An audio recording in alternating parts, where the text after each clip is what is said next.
दुकानें हैं।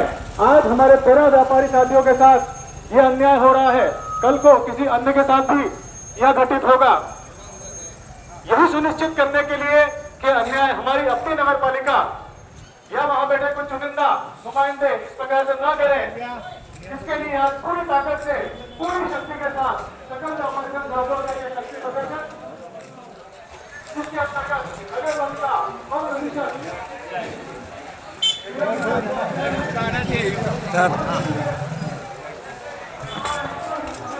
मेरा फोटो अच्छा लेना हो टाइम का ना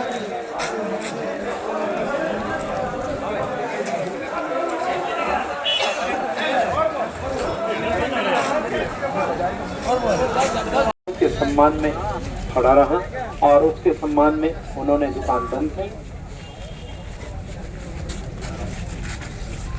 अब हम माननीय जिलाधीश महोदय को संबोधित ज्ञापन पेश करेंगे। महोदय, सकल व्यापारी संघ झाबुआ का निम्नानुसार निवेदन है कि नगर पालिका परिषद झाबुआ द्वारा बस स्टैंड एवं चैतन्य मार्ग की 13 दुकानों के जर्जर भवन को सुरक्षित करने अथवा 24 घंटे में हटाने का निर्देश दिनांक 5 जून को दिया गया था।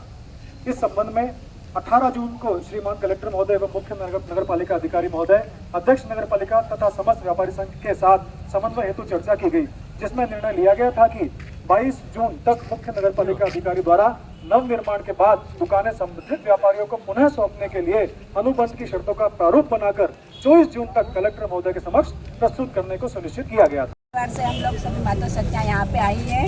हम सभी ये चाहते हैं कि हमको हमारा अधिकार दिया जाए, हमको किसी प्रकार से इस तरह से रोड पे ना खड़ा करा जाए। आप लोगों में अगर इंसानियत नाम की कोई चीज़ है तो पहले उसे देखो। अगर आप नगर पालिका का राजस्व बढ़ाना चाहते हैं तो क्या सिर्फ 13 व्यापारियों को ही बेघर करके, बेरोजगार करके उनका आप अपना राजस्व बनाएंगे क्या? इनको राजस्व, नगर पालिका का अगर यदि राजस्व इनको बढ़ाना है या बनाना है कुछ भी है तो इसका और भी आप ये ले सकते हैं ना। दूसरी बात है, अगर ये हमारी बात, अगर हमारी मांग नहीं मानी गई तो ये मुद्दा यहाँ तक नहीं है, इसको ठेठ ऊपर तक आगे जाया जाएगा। हम आगे और इसके आगे जाएंगे,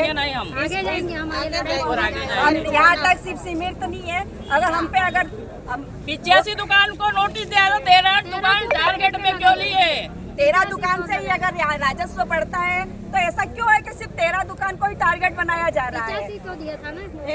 और किसी को आप इस तरह से बेरोजगार कर दोगे तो कोई चुप रहने में से नहीं है। सबसे पहले मैं सकल व्यापारी संघ का सबसे बड़ा आभार व्यक्त करती हूँ कि जो इस तरह से साहब ने कहा कि ये निर्वाचित बॉडी है, इन्होंने जो प्रस्ताव पारित करा है उसको मैं एकदम निरस्त नहीं कर सकता हूँ। हमारे वकील साहब ने बताया कि धारा 323 में कलेक्टर को ये प्रोसीडिंग निरस्त करने के पावर हैं, तो उन्होंने बोला कि आप आवेदन दीजिए, आपकी इच्छा हो तो, ऐसा उन्होंने सब्जेक्ट को लिखा कहा।